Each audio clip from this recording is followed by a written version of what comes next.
நண்பர்கள் அனைவருக்கும் வணக்கம். வாங்க கனவு தேசத்தில் பயணிக்கலாம். கனவு தேசத்தில் உங்களுடன் பயணிக்கும் நான் ராஜ்குமார். நண்பர்களே, கிட்டத்தட்ட இந்த மாதிரி பேசி ஒரு 155 நாட்களுக்கு மேல ஆகுது. கிட்டத்தட்ட 5 மாதங்களுக்கு மேல ஆகுது. ஆமா நண்பர்களே, அதாவது என்ன காரணம் அப்படிங்கிறது உங்களுக்கு தெரியும், பல பேருக்கு தெரியும். நான் அடிப்படையில் ஒரு விவசாயி.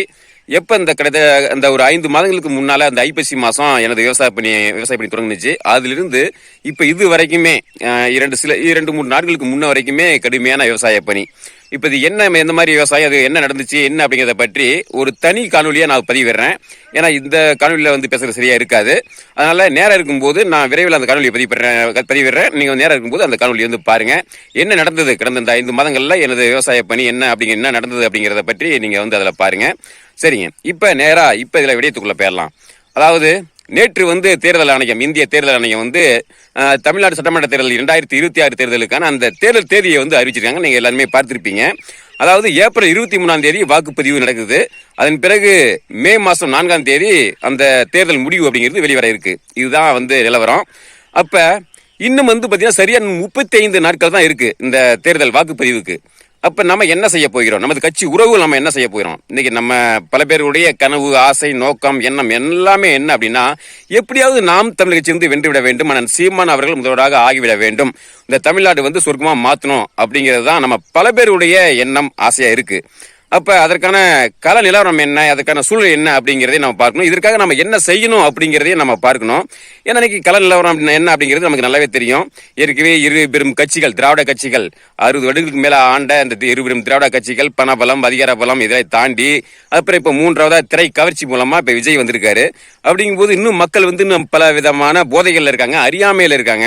இன்னைக்கு நான்லாம் இப்ப பேசுறேன். இப்ப சில நாட்கள் இப்ப விவசாய பண்ணி இருந்தாலும் நான் பாக்குற மக்கள்கிட்ட, பெண்கள்கிட்ட எல்லாம் பேசிட்டு தான் இருக்கேன். இன்னும் எந்த மாதிரியான மனநிலையில இருக்காங்க. ஒரு பெண்கள் ஒரு அம்மா சொல்றாங்க, நான் நீங்க யாருக்கு இந்த தேர்தலில் ஓட்டு போடுவீங்கன்னு சொல்லிட்டு நண்பர் ஒருத்தர் கேட்கிறாரு. அதுக்கு அந்த அம்மா சொல்றாங்க, நான் அப்ப இருந்தே நான் சூரியன் தாப்பா, உதயசூரியன் தான் அப்படி மாதிரி சொல்றாங்க. இத்தனைக்கும் அந்த உதயசூரியன் அந்த திமுக ஆட்சியால அவங்க குடும்பங்கள் பாதிக்கப்பட்டிருக்கு. அவங்க குடும்பம் நேரடியா பாதிக்கப்பட்டிருக்கு. அவங்க மகன் பாதிக்கப்பட்டிருக்காங்க. இன்னும் சொல்ல போனா, இன்னும் வெளிப்படையா சொல்ல போனா, இந்த திமுக விற்ற அந்த சாராயத்தை குடிச்சு அந்த அம்மாவுடைய மகன் இறந்திருக்காங்க. அந்த பெண் அந்த மருமகள் இன்னைக்கு பாத்தீங்கன்னா ஒரு கணவனை இழந்து அந்த பெண்ணுக்கு 2 குழந்தைகள் இருக்காங்க. அந்த குழந்தை இழந்த ஒரு நிர்கதியான சூழ்நிலையில இருக்காங்க. இந்த அளவுக்கு ஆகியும் நான் அப்ப இருந்தே திமுக தான், சூரியனுக்கு தான் ஓட்டு போடுவேன் அப்படிங்கிற மாதிரி சொல்றாங்க. அப்ப எந்த அளவுக்கு அறியாமையில் இருக்காங்க அப்படிங்கிறத பாருங்க. அப்புறம் இன்னொரு எங்க அக்கா ஒரு சொல்றாங்க, சீமான் யாரோ தூண்டி விட்டு தான் வேலை செய்யறாங்க அப்படிங்கிற மாதிரிலாம் சொல்றாங்க. அப்ப மக்கள் எந்த அளவுக்கு அறியாமையில இருக்காங்க அப்படிங்கிறத நம்ம பார்க்க முடியுது. அப்ப இருக்கிற இந்த 35 நாட்களை நம்ம என்ன செய்ய போறோம், எந்த மாதிரியான மக்கள்கிட்ட ஒரு விழிப்புணர்வு ஏற்படுத்த போறோம் அப்படிங்கிற ஒரு கேள்வி இருக்கு. ஆனா இந்த வகையில் நான் என்ன செய்ய போறேன் அப்படின்னா, இந்த இப்படிப்பட்ட சூழ்நிலையும் தாண்டி தான் நம்ம மக்களை அரசியல் படுத்தணும். இதுக்கு ஒரே ஒரு வழி, நான் ஏற்கனவே கடந்த பல காணொலிகளில் பதிவு பண்ணியிருக்கேன். மக்களுக்கு ஒரு அரசியல் புரிதலை ஏற்படுத்தாத வரைக்கும் நம்மளால ஒண்ணும் பண்ண முடியாது. மக்களுக்கு நமக்கு என்ன ஒரு புரிதல் இருக்கோ, என்ன தெளிவு இருக்கோ, இது மக்களுக்கும் ஏற்படுத்தணும். அப்ப அதற்கு நம்ம என்ன செய்யணுமோ அதை நிச்சயம் செய்யணும். நான் செய்ய போறேன், எனது கிராமத்தில் செய்ய போறேன். இந்த வகையில நான் உங்ககிட்ட சொல்றது என்ன அப்படின்னா, நமது கட்சி உறவுகள்கிட்ட நான் சொல்ல வேண்டியது என்னன்னா, நம்ம ஒரு தூண்டுதலாக தான், அதாவது ஒரு வழிகாட்டியாக தான் நம்ம இருக்கணும்னு நான் நினைக்கிறேன். அப்ப எனது கிராமத்தில் கடந்த தேர்தலில் 2024 தேர்தலில் 80 வாக்குகள் எனது வாக்கு சாவடியில நாங்க வாங்கியிருக்கோம். இப்ப இதை என்ன பண்ணணும் அப்படின்னா, ஒரு 2 மடங்காக ஒரு 150 வாக்குகள் பக்கமா வாங்கணும் அப்படிங்கறத எனது இலக்கா இருக்கு. இந்த தேர்தலையே நாம் தமிழ் சேர்ந்து வென்றுவிடும், இல்ல நான் சீமான் முதல்வராக ஆகிடும் அப்படிங்கிற எண்ணம்லாம் எனக்கு கிடையாது. ஆனா ஆசை இருக்கு. ஆனா அதுக்கான கள சூழ்நிலை இருக்கா அப்படின்னா நிச்சயம் இல்ல.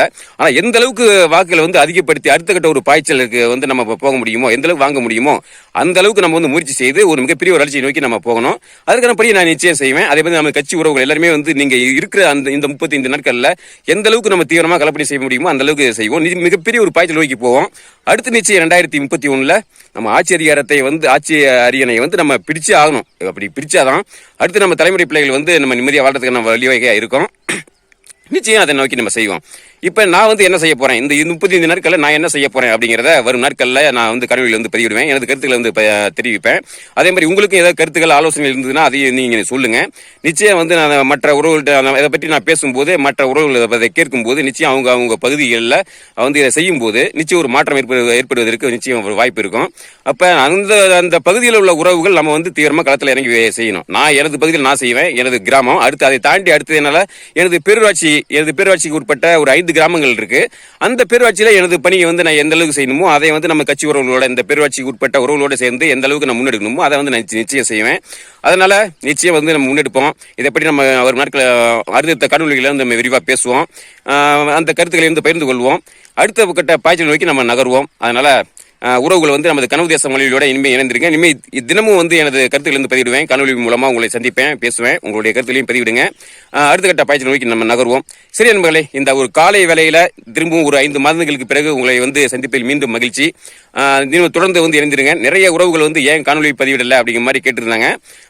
அக்கா அமெரிக்காவில இருந்து ஒரு அக்கா கூட கேட்டிருந்தாங்க, என்ன தம்பி காணொலியே பதிவிடல, என்ன காரணம் அப்படி மாதிரிலாம் வந்து கேட்டிருந்தாங்க. அப்புறம் தனிப்பட்ட முறையில் அவங்ககிட்ட பயிரிலையும் நான் வந்து பேசினேன். அக்கா இந்த மாதிரி வேலை, விவசாய வேலை அப்படிங்கிற மாதிரி சொல்லியிருந்தேன்.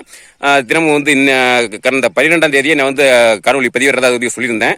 திரும்பவும் வந்து பார்த்தீங்கன்னா திரும்பி 2-3 நாட்கள் அங்கே வேலை அப்படிங்கிற மாதிரி கொஞ்சம் தாண்டி இன்னைக்கு 16ஆம் தேதி தான் வந்து அடுத்து இப்போ இந்த 5 மாதங்களுக்கு பிறகு நான் காணொலி பதிவிட்டிருக்கேன். மீண்டும் தொடர்ந்து காணொலி பதிவிடுவேன். எனது கருத்துக்களை வந்து பகிர்ந்து கொள்வேன். நான் என்ன செய்கிறேன், எந்த மாதிரி மக்கள்கிட்ட வந்து நான் அரசியல் புரிதலை ஏற்படுத்துகிறேன், எந்த மாதிரி நான் அவங்ககிட்ட அணுகிறேன் அப்படிங்கிறத எல்லாத்தையும் நான் அவங்ககிட்ட நான் பகிர்ந்துக்கிறேன். ஏன்னா இன்னைக்கு ஒரு பழமொழி சொல்லுவாங்க கிராமத்தில், ஆடுற மாட்டை ஆடி கறக்கணும், பாடுற மாட்டை பாடி கறக்கணும் அப்படின்னு சொல்லுவாங்க.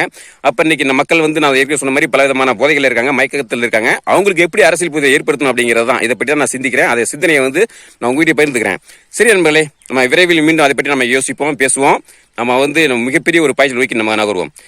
சரி நண்பர்களே, மீண்டும் அடுத்த ஒரு பதிவு சந்திப்போம். நன்றி, வணக்கம்.